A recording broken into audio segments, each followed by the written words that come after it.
First off, let me say holy crap. That new trailer that we saw revealed so much awesome stuff for the potential of Dragon Ball Xenoverse 2. So a very good example of this could be how we saw some new customization features such as the Super God Fist and Final Kamehameha in Super Saiyan 3. So I'm going to divide this into two different parts. I'm going to divide what we see in the plot and what we see for more character multiplayer things. So first off, we're going to start with the plot. So we all noticed that history is altering again. It's basically not the same, not the same thing as not the same how a story as Dragon Ball Xenoverse, the first one, but the second one's basically along the same lines, but a little bit more difference because they're altering history this time.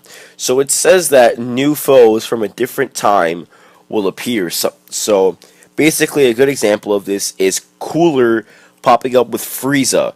And technically, Cooler should be after the Frieza saga and in between the Android saga. So what it's saying is that Cooler and Frieza come together to try to destroy Goku, which I think is probably a very sick way to start off one of the most important sagas of the whole Dragon Ball Xenoverse world, or Dragon Ball Z world, by adding Cooler with Frieza.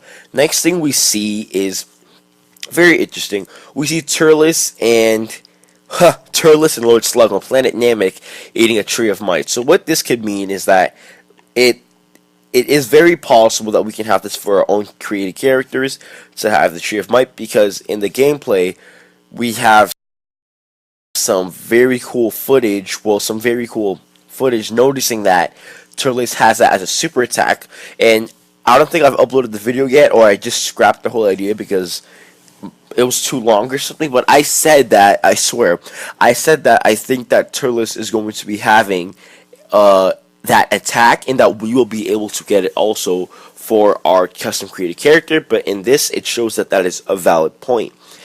Now, what else we see is Janemba and Broly having this new mysterious Timebreaker symbol on their forehead, which we have no idea what this can represent. All I see is, I remember this from being from Mira, and we can see this on Timebreaker Bardock, and we see this in the Dragon Ball Heroes commercials or promo stuff, so which is very, very cool. So next we see is some fighting, some Gogeta versus Janemba and all that stuff. But I want to get to a very important part again, which is Bardock having a vision of Goku Super Saiyan Blue versus Frieza, which I found extremely sick. If you guys look at the animation at that moment right there, it looks better than any other animation for some reason. So that is what I found very cool. Bardock has a vision of Goku versus Frieza again, and there's nothing else for the sake of plot being added on, just more fighting scenes and things like that along that nature. Your character versus Lord Slug, you versus Janemba, all that stuff basically. But what I want to focus on next is the custom created character things. So more of the multiplayer, more of the roaming around the city. So first we have some new costumes. As you can see in the trailer, we have a new Saiyan armor for females only, which it looks like. We can probably have it for males too.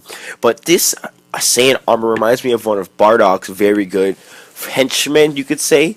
Because the colors remind me of that. But on the left breast of the Saiyan, we can see that a TP sign, our new logo, which I think stands for Time Patroller, which is basically what it says there. So it's probably a specific Time Patroller thing, and it's getting rid of the old marks and stuff like that. Next we have is the new very cool hoverboards that everybody was talking about, but this seems not a good point to be overhyped, because when we're able to fly, I don't think anybody's going to be using them. And then we have this ability to transport into different places and even planets. So you can go from Namek into Frieza's spaceship to the Capsule Corps Corporation House, the industrialized center. And you can go around hanging out with Trunks and Goten. You can even go on Frieza's spaceship while it's in space, which I found super cool. And that's basically what we have that we've noticed that is new for the custom created characters, but there are two more things that I want to mention. Is that we can finally go Super Saiyan 3, which everybody's happy about. I've been asking this for not several years. I'm sorry. I've been asking this for since Xenoverse, the first one came out, because having Super Saiyan 1 and 2 is not really a big jump. It's basically the same thing with electricity around us and probably having one bang, but now Super Saiyan 3 is added, which is super cool. And we see our character using Final Kamehameha. So what that means is that there's two things here. So we can use that for our character, which is amazing, which is cool.